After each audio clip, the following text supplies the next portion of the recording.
Production की प्रस्तुति सुमधुर माता के भजन, गायक प्रभात झा और बबीता बाबू, लेखक प्रभात झा, आशीर्वाद श्री राम बाबू झा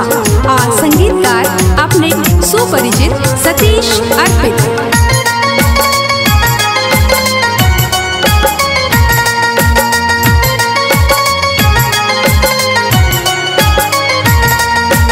दुखिया बने लाचार है जननी, दुखिया बने लाचार, दुखिया बने लाचार है जननी, दुखिया बने लाचार, काते के लो अपराध है जननी, दुखिया बने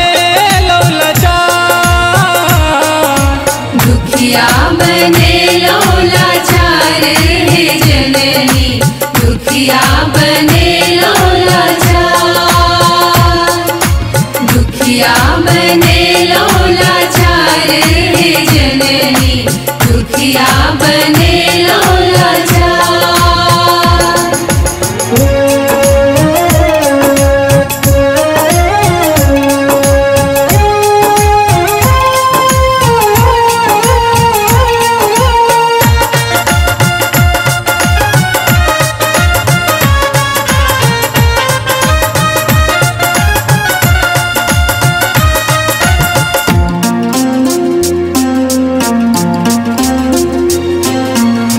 देखलौ न मैया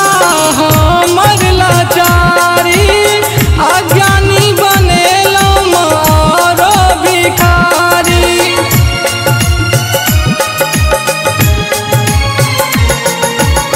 देखलौ न मैया हमर लाचारी, अज्ञानी बनेलौ मारो भिखारी,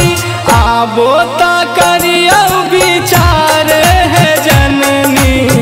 दुखिया बने लाचार,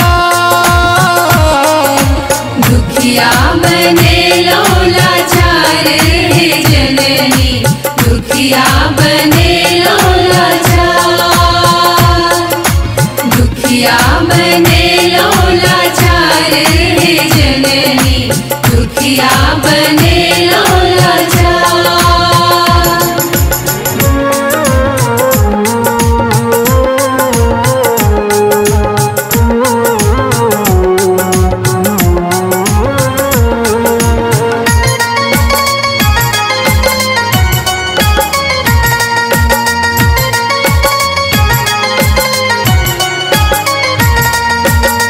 दुखिया बना को जन्म मैया देलियै, दुख छोड़ सुखक मुँह नहीं देखलियै,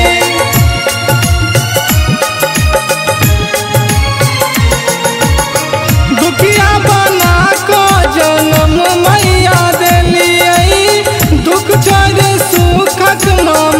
नहीं देखलियै, आबो ता करियौ उधार है जननी, दुखिया बने लाचार,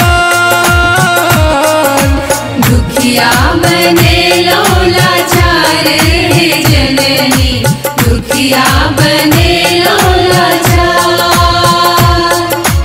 दुखिया बने लाचार है जननी, दुखिया बने लाचार।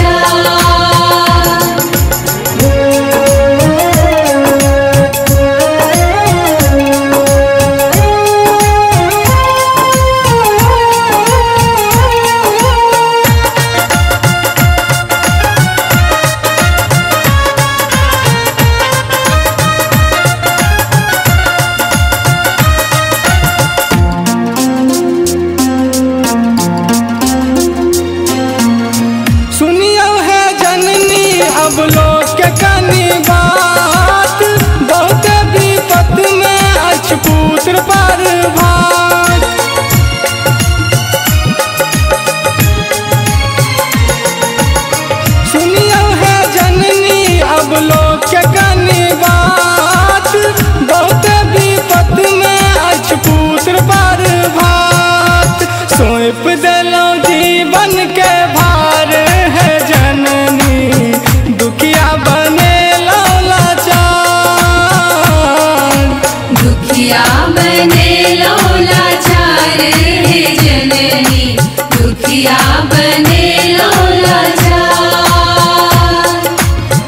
दुखिया बने लाचार हे जननी दुखिया बने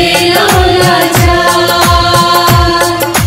दुखिया बने लाचार हे जननी दुखिया बने